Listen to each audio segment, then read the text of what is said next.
Olá pessoal, após todo o nosso estudo de análise combinatória, vamos agora falar sobre probabilidade. E nessa primeira aula veremos os conceitos básicos, começando com as definições de espaço amostral e evento. Bom, aqui na probabilidade vamos sempre trabalhar com experimentos aleatórios, que são aqueles experimentos que, quando repetidos sob as mesmas condições, produzem resultados geralmente diferentes, ou seja, existe a incerteza. Apesar de eu saber quais são os possíveis resultados da experiência, não dá para dizer qual vai ser especificamente o resultado, entende? Por exemplo, vamos lançar uma moeda e observar qual é a face que vai cair voltada para cima. Sabemos que pode ser cara ou coroa, mas especificamente qual vai ser o resultado de cada lançamento não dá para saber, né?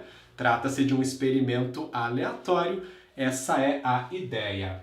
O espaço amostral é simplesmente o conjunto de todos os resultados possíveis de um experimento aleatório. Portanto, nesse exemplo do lançamento da moeda, o espaço amostral tem dois elementos, beleza? Quais são eles? Cara e coroa, que são os possíveis resultados do experimento, né? Muito bem, vamos geralmente denotar o conjunto espaço amostral pela letra E, beleza? Então, nesse exemplo, o espaço amostral E tem dois elementos, cara e coroa. Agora, o que é evento? Evento é qualquer subconjunto do espaço amostral. Teremos, nesse caso, quantos eventos? 4.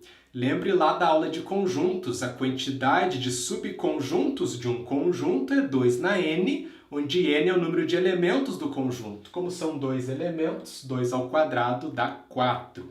Quais são, então, esses subconjuntos, esses eventos? Temos o vazio. O vazio é o evento que a gente chama de impossível, ele nunca vai acontecer, porque a experiência sempre vai resultar cara ou coroa. Beleza, aí eu posso pegar o evento que é formado apenas pelo elemento cara. Para acontecer esse evento, o resultado da experiência, né, tem que ser cara, tem que cair cara no lançamento da moeda. Eu posso ter o evento formado pelo elemento coroa. Para esse evento ocorrer, o resultado da experiência, né, tem que ser coroa, tem que cair coroa no lançamento da moeda. E eu posso ter ainda o evento que é o próprio espaço amostral. Todo conjunto é subconjunto de si próprio. Se eu pego o conjunto todo, ele é um subconjunto. Esse evento eu chamo de evento certo. Por quê? Porque ele vai acontecer com certeza. Sempre vai resultar cara ou coroa. Como os dois elementos estão fazendo parte desse subconjunto, então esse evento sempre acontece, né? Então ele é chamado de evento certo. Continuando, vamos para a parte mais importante dessa aula, que é o conceito, a ideia de probabilidade. Olha só, probabilidade é o quociente do número de casos favoráveis sobre o número de casos possíveis, sendo NA o número de elementos do evento A e NE o número de elementos do espaço amostral. A probabilidade de ocorrência do evento A, que vamos denotar por P de A, é NA dividido para NE. Muito simples. Se o evento A possui, por exemplo, 3 elementos, são 3 resultados de interesse, 3 casos favoráveis. Por quê? Porque qualquer um desses 3 resultados faz com que aconteça o evento, beleza? Então eu vou dividir esse 3 pelo número de elementos do espaço amostral, que é o número de casos possíveis, o número de resultados possíveis da experiência. Então é sempre o número de resultados de interesse sobre o número de resultados possíveis, tá legal? Já vamos fazer um exemplo para aplicar essa ideia fundamental. Uma urna contém 10 bolinhas numeradas de 1 a 10 e uma delas é retirada ao acaso da urna. Qual a probabilidade de se retirar? Letra A, uma bolinha de número par. Letra B, uma bolinha de número menor que 15. E letra C, uma bolinha de número maior que 10. Vamos lá. Se queremos retirar uma bolinha de número par, qual é o número de casos favoráveis? Bom, a bolinha pode apresentar o número 2 ou 4, ou 6, ou 8, ou 10. Concorda comigo? São 5 resultados de interesse, 5 casos favoráveis. Beleza. E o número de casos possíveis é 10, porque a urna contém 10 bolinhas e qualquer uma delas pode ser retirada, né? Portanto, pela definição de probabilidade que acabamos de ver, basta dividir 5 para 10. Vou dividir o número de casos favoráveis pelo número de casos possíveis. Dessa maneira, a probabilidade de se retirar uma bolinha de número par é 5 sobre 10, 1 sobre 2, que é 0,5, ou, em porcentagem, 50%. Beleza. Letra B, qual a probabilidade de se retirar uma bolinha de número menor que 15? Olha só que curioso, porque todas as bolinhas apresentam um número menor que 15, né? Que evento é esse? É o evento certo que nós comentamos no início da aula. É aquele evento que sempre acontece. Qualquer bolinha que eu retirar, qualquer resultado, pertence, né, a esse evento aqui. Sempre vai ser uma bolinha menor que 15. Então, qual é a probabilidade de ocorrência do evento certo? 100%. O número de casos favoráveis é igual ao número de casos possíveis, né? Nesse caso, eu vou dividir 10 para 10. São 10 casos favoráveis e 10 possíveis. Muito bem, então a probabilidade aqui do evento certo, 10 sobre 10, que resulta 1, em porcentagem 100%. Beleza, na letra C, vamos calcular a probabilidade de se retirar uma bolinha de número maior que 10. Mais uma coisa curiosa, por quê? Porque nenhuma bolinha da urna apresenta número maior que 10. Então agora trata-se do evento impossível, aquele evento que nunca vai acontecer. Qual é a sua probabilidade? 0, beleza? Porque são 0 casos favoráveis, não tem nenhuma bolinha de número maior que 10. Número de casos favoráveis é 0, vou dividir 0 para 10, que dá 0. Então a probabilidade de ocorrência do evento impossível, que é o vazio, né, é 0. Muito bem. Agora vamos observar o seguinte: como que a probabilidade ela traduz para a gente a nossa confiança na capacidade de um evento de fato acontecer. Olha só, como vimos aqui, a probabilidade do evento certo é 1 e a probabilidade do evento impossível é 0. Então, uma probabilidade é um número que está entre 0 e 1, incluindo esses extremos, né? De modo que quanto mais próximo de 1, é mais provável que o evento de fato aconteça, né? E quanto mais próximo de 0, mais provável que esse evento não aconteça. Essa é a ideia, beleza? Então, se a gente pega na letra A a probabilidade de 1 sobre 2, 1 sobre 2 é 0,5. Está exatamente na metade do 0 e do 1, né? O que isso quer dizer? Quer dizer que a chance de se retirar uma bolinha de número par é exatamente a mesma chance de não retirar uma bolinha de número par, beleza? Se essa probabilidade fosse maior que 0,5, seria mais provável esse evento ocorrer do que ele não ocorrer. Mas como a probabilidade é exatamente 0,5, é a mesma chance do evento ocorrer e dele não ocorrer. Tá legal? Agora que já entendemos a ideia fundamental de probabilidade, vamos observar algumas propriedades. Primeiramente, é legal entender qual é o modelo probabilístico que nós utilizamos aqui e que permite fazer sentido tudo o que vimos até agora. Bom, esse modelo é o equiprobabilístico. O que acontece? Todos os resultados de uma experiência aleatória individualmente, eles devem possuir a mesma chance de acontecer. Ou seja, quando eu lanço uma moeda, por exemplo, e observo a face que cai voltada para cima, a chance do resultado ser cara tem que ser exatamente a mesma chance do resultado ser coroa. Tá legal?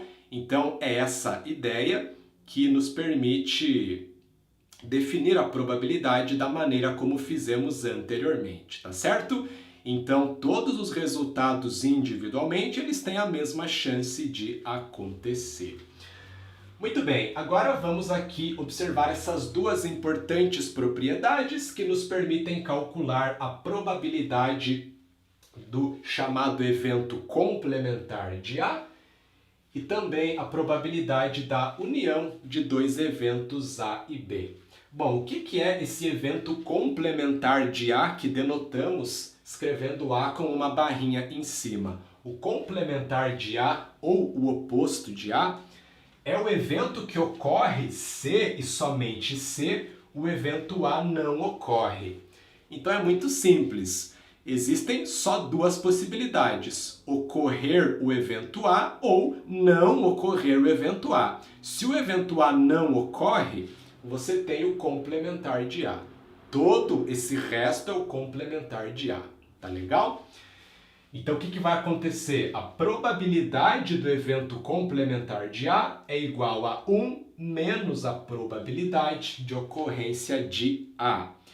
Isso significa que a probabilidade de A mais a probabilidade do complementar de A tem que ser igual a 1. Somando as probabilidades de A e do seu complementar, tem que resultar 1.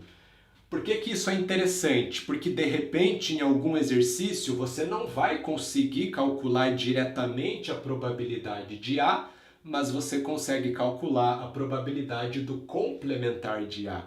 E aí por meio da probabilidade desse complementar você chega na probabilidade de A. Tá entendendo?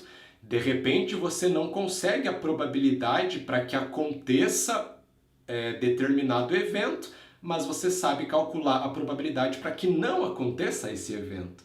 Então, por meio desse complementar, você chega na probabilidade procurada. Segunda propriedade aqui, se A e B são eventos, então a probabilidade de ocorrência da união de A e B é a probabilidade de ocorrência de A mais a probabilidade de ocorrência de B menos a probabilidade de ocorrência da interseção de A e B. Lembrando que a interseção é o que é comum aos dois conjuntos, né? Então você faz a soma das probabilidades e tira a probabilidade da interseção.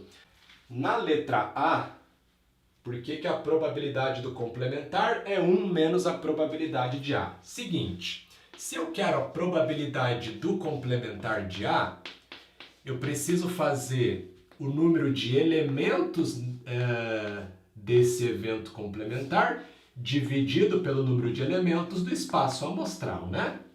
Beleza, definição de probabilidade. Qual é o número de elementos do complementar? Bom, eu sei que o evento complementar ele só acontece se o A não acontece. Então, se o A não acontece, eu tenho que pegar o número de elementos do espaço amostral e tirar o número de elementos de A. Eu sei que o evento A não vai acontecer, então do total de possibilidades eu tiro o número das que pertencem ao evento A, né? Ok. E lá embaixo fica NE. Agora é só eu abrir essa subtração, certo? O denominador é comum para essa diferença, então é NE sobre NE menos NA sobre NE. Acontece que essas duas frações são probabilidades, ok? Essa primeira é 1 e essa segunda é uma probabilidade, que é a probabilidade de ocorrência de A, né? NA sobre NE. Então fica 1 menos P de A, que era exatamente o que a gente queria mostrar, né? Então, de fato, a probabilidade do complementar de A é 1 menos a probabilidade de A. Agora vamos provar a B. Se eu quero calcular a probabilidade de A união B, eu preciso fazer o número de elementos desse conjunto união dividido pelo número de elementos do espaço amostral. Ok, nesse caso aqui, estamos supondo que A e B pertencem ao mesmo espaço amostral E, beleza? Muito bem, então o número de elementos dessa união vai ser o número de elementos do conjunto A mais o número de elementos do conjunto B menos o número de elementos da interseção. Aqui vai ser legal usarmos o diagrama de Venn. O diagrama de Venn a gente estuda lá na aula de conjuntos, né? Inclusive recomendo que você assista a nossa aula de conjuntos, caso você não lembre isso aqui. Então a gente tem aqui na esquerda o conjunto A, na direita o B. Essa região do meio, veja que é uma região comum aos dois conjuntos, né? Se um elemento está aqui no meio, ele pertence a A e B ao mesmo tempo, é justamente essa interseção. Ok, então imagina o seguinte, imagina que eu tenho 2 elementos aqui no A, 3 aqui no B e 1 no meio. Quando eu conto o número de elementos de A mais o número de elementos de B, eu estou contando esse carinha do meio 2 vezes, concorda comigo? Porque quando eu conto o número de elementos do A, eu vou dizer que é 3, porque eu pego todo mundo que está dentro da bola A. Depois, quando eu conto quem está no B, eu vou contar 4, porque eu conto todo mundo que está dentro da bola B. Então eu contei esse cara 2 vezes, certo? A minha soma ficaria 3 mais 4, que dá 7. Mas como a gente observa, não são 7 elementos aqui, né? São 6. Justamente porque eu contei esse cara da interseção 2 vezes. Então eu tenho que descontar quem está na interseção. Tá legal? Então é NA mais NB menos N da interseção de A com B. E no denominador fica NE, o número de elementos do espaço amostral. E assim como fizemos anteriormente, é só abrir em 3 frações com o mesmo denominador. Dessa maneira, fica NA sobre NE, que é a probabilidade de ocorrência do evento A, já vou escrever direto, mais NB sobre NE, que é a probabilidade de ocorrência do evento B, menos N de A inter B sobre NE, então a probabilidade de ocorrência da interseção de A e B. Tá legal? Pode acontecer em muitas situações dessa interseção ser vazia, tá? Isso vai acontecer quando os dois eventos justamente não puderem acontecer simultaneamente, né? Que é o que a gente chama de eventos mutuamente excludentes. Nesse caso, então, de interseção vazia, você faz simplesmente a soma das probabilidades para calcular a união. E aí lembre o seguinte, a união B significa quem está em A ou em B. União significa ou, né? Então, vale aquela mesma ideia lá da análise combinatória. Se eu quero a probabilidade de A ou B, eu faço a probabilidade de A mais a probabilidade de B. O ou significa soma. Você faz a soma das probabilidades, só tem que cuidar porque pode haver interseção em alguns casos. Para finalizar nossa primeira aula de probabilidade, vamos resolver um problema. Lançam-se 2 dados não tendenciosos. Qual a probabilidade da soma dos pontos ser igual a 7? Dados não tendenciosos quer dizer simplesmente que a chance de cada um dos resultados ocorrer é exatamente a mesma, que é o que tem que acontecer aqui no nosso modelo probabilístico, né? Então, tudo certo. Bom, primeiramente vamos calcular qual é o número de elementos do espaço amostral, que é o número de resultados possíveis do experimento, né? E para isso será fundamental a análise combinatória, em particular o princípio fundamental da contagem. O que vai acontecer? Existem 6 possibilidades para o lançamento do primeiro dado e depois 6 possibilidades para o lançamento do segundo. Então, como eu vou lançar os 2 dados, né, eu tenho que multiplicar essas possibilidades. 6 vezes 6 vai dar 36. Então, o número de resultados possíveis nesse experimento é 36. Beleza, agora vamos pensar entre os 36 resultados, quais são os de nosso interesse, aqueles onde a soma dá 7. Você tem que pensar nas possibilidades existentes, né? Para que somando 2 números resulte 7, onde esses números devem ser 1, 2, 3, 4, 5 ou 6, que são, né, os resultados do experimento, né? São os números que estão presentes nos dados. Então, olha só, uma possibilidade é aparecer o número 1 em um dos dados e o 6 no outro. 1 mais 6 dá 7. Beleza, só que pode aparecer o 1 no primeiro dado e o 6 no segundo, ou o contrário, né? O 6 no primeiro dado e o 1 no segundo. É uma possibilidade diferente, né? Então eu tenho que considerar aqui a ordem. Ok, outra possibilidade é 2 em um dos dados e 5 no outro. 2 mais 5 dá 7, assim como 5 mais 2 vai dar 7 também. E existe ainda mais uma possibilidade, que é aparecer 3 em um dos dados e 4 no outro. 3 mais 4 dá 7, né? E são possíveis resultados ali no lançamento do dado. Então, posso ter 3 no primeiro dado e 4 no segundo, ou vice-versa. 4 mais 3 dá 7. Então, olha só quantas possibilidades nós temos aqui. 1, 2, 3, 4, 5, 6. Dos 36 resultados, 6 são de nosso interesse. Então, a probabilidade de ocorrência desse evento, né, que é aparecer soma 7, podemos chamar de evento A, é 6 dividido para 36, que é o número de elementos do espaço amostral. Simplificando, fica 1 sobre 6. E aí você pode deixar a resposta assim mesmo, tá?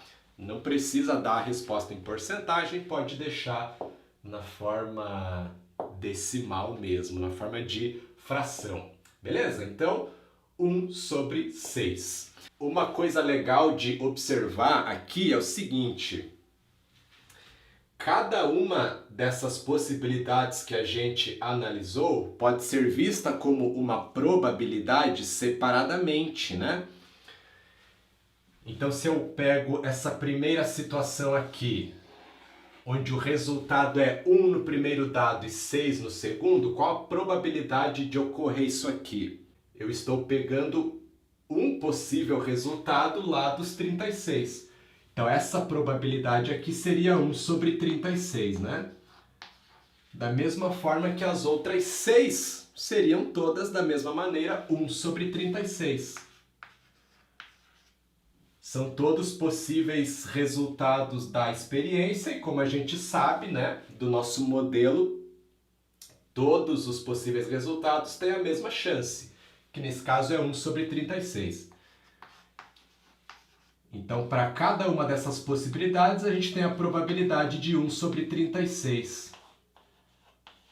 Acontece que para o nosso evento de interesse pode acontecer qualquer uma dessas coisas. Pode acontecer a primeira situação, ou a segunda, ou a terceira, ou a quarta. É o ou, né? Como é ou, então você vai fazer 1 sobre 36, mais 1 sobre 36, mais 1 sobre 36, 6 vezes. e aí chega exatamente em 6 sobre 36, que é 1/6.